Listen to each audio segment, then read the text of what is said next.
Pas seulement les jeunes de Tougué, ce que j'ai vu, il y a aussi des jeunes venus d'ailleurs, de toute la Guinée. C'est la deuxième fois que je viens de participer, en tout cas assister à ce type de formation. Je pense qu'elle est bienvenue, puisqu'il s'agit de former des personnes, de sensibiliser des personnes et surtout de leur apporter des outils pour leur propre épanouissement à la fois sur le plan de la recherche de l'emploi, mais aussi de la création d'emplois, d'après ce que j'ai compris aujourd'hui dans cette formation-là. Donc tout ce qui peut contribuer à former l'homme, la femme, nécessite d'être soutenu par toutes les personnes de bonne volonté. Concerne la jeunesse de Tougué, concerne toute la jeunesse guinéenne, il faut que la formation soit leur leitmotiv. La formation ne veut pas dire qu'il faut aller forcément à l'université, mais il y a aussi la formation professionnelle. On peut apprendre dans un atelier, on peut apprendre auprès de personnes qui ont de l'expérience ou auprès des sages. Donc permanemment, la formation doit être au cœur de leurs préoccupations. Mais il faut aussi les mettre en pratique. Donc c'est très important ce message-là pour moi. Et surtout, ne pas baisser les bras face aux obstacles. Les obstacles sont inhérents à la vie de tout le monde, mais il faut surtout avoir en tête l'objectif qu'on poursuit. Parce qu'aujourd'hui, avec l'exode rural, les gens pensent que l'avenir se trouve dans les villes. Or, l'avenir, je vous le disais tout à l'heure, c'est l'agriculture, c'est l'agro-industrie, c'est le développement à la base. Donc si on peut ramener, en tout cas faire ce type de formation aussi à l'intérieur du pays, dans nos sous-préfectures, dans nos villages, ce sera assez intéressant.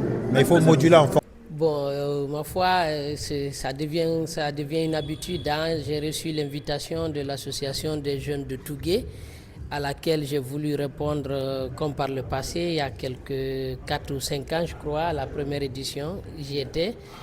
Et comme la demande devenait très pressante et que les participants souhaitaient mon retour, donc je me suis trouvé la disponibilité pour pouvoir venir partager mes petites expériences et apporter ma modeste contribution au développement de la jeunesse particulière de Tougué, mais de la Guinée dans son ensemble. Le module développé, c'était le développement personnel et les pratiques du leadership.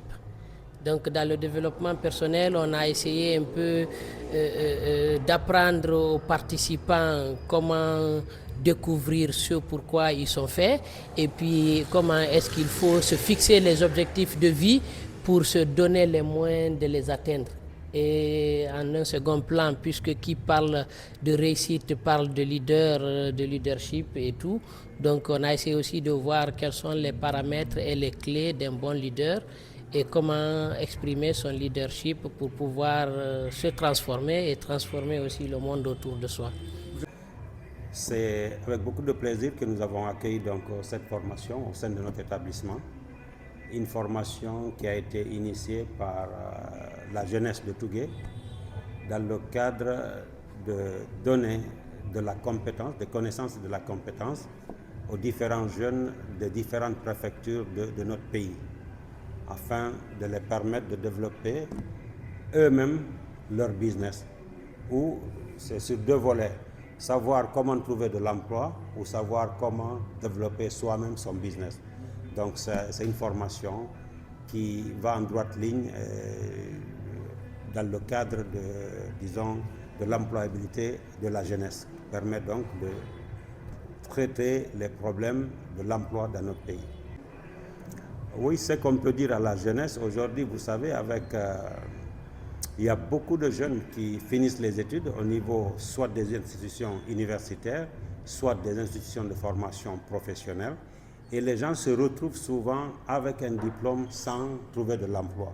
Il est important pour ces jeunes de suivre ce genre de formation pour se dépasser, pour avoir le sens de l'imagination, le sens de l'organisation et le sens de la mise en place d'entreprises pour se sortir eux-mêmes, par eux-mêmes, de la misère et pouvoir subvenir à leurs besoins et créer par-delà d'eux-mêmes les possibilités d'emploi des autres jeunes de notre pays.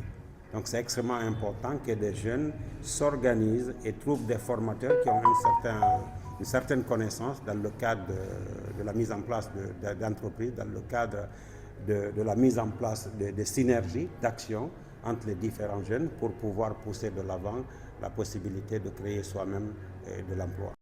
Oui, effectivement, comme vous le dites, c'est une formation organisée pour les jeunes de Tougué et d'ailleurs, parce qu'il y a toutes les préfectures qu'on a recensées ici, qui sont représentées dans cette salle de formation. Et nous l'avons préparée depuis fin d'année 2024. Aujourd'hui, elle a abouti à quelque chose parce que l'objectif est atteint. Ça n'a pas été facile d'affiler. La mobilisation avec le contexte, les ressources et tout ce que vous savez, ça n'a pas été facile, mais on est abouti.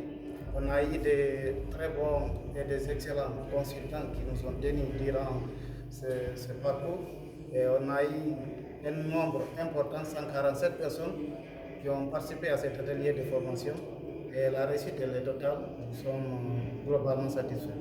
Pendant 4 jours, nous avons réussi à mobiliser plus de 140.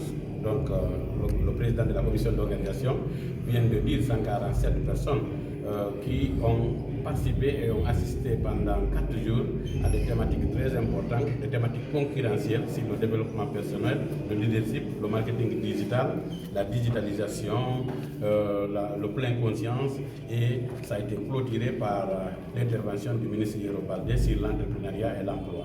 Pendant cette formation, la différence est que cette fois-ci, nous avons eu aussi des promesses de stage pour des jeunes qui ont participé. Donc 20 stages seront donnés à des jeunes qui vont faire la restauration et la pâtisserie, et 3 autres stages pour un cabinet d'avocats et 5 autres stages pour des entreprises de digitalisation. Donc c'est pour nous un grand succès d'avoir regroupé tout ce monde et aussi d'avoir eu ce privilège de pouvoir classer des jeunes dans des entreprises pour pouvoir faire des stages. Quelles sont les prochaines étapes ou initiatives pour le développement de Tougué? Pour le développement de Tougué en particulier et de la Guinée en général, nous comptons cette fois-ci aussi organiser des séances de reboisement comme l'année dernière. Cette fois-ci, nous allons le faire entre Kona, Kolé ou Tougué Centre ou Koyi. Donc nous allons les retrouver pour voir quels sont les sous-préfectures qui seront identifiés pour ça. Et aussi, la deuxième chose, c'est que nous avons un partenaire français qui nous promet de faire des rénovations pour des établissements publics à Tougué. Donc nous comptons rénover l'école primaire du centre de Tougué et aussi l'hôpital préfectoral, mais aussi le centre de santé de Kona. Et aussi, nous comptons accompagner des jeunes c'est-à-dire qu'on a un programme qu'on appelle un mois à Tougué. Nous comptons envoyer des enseignants qui feront un mois pour accompagner nos candidats aux différents examens, c'est-à-dire le brevet, le bac et l'examen d'entrée en septième. Et aussi, nous allons mobiliser pendant les vacances des fournitures pour accompagner nos petits frères. Comme chaque année, on le fait. Nous avons déjà envoyé plus de 6 000 fournitures scolaires, que ce soit des bics, des cahiers, des livres, des brochures et autres.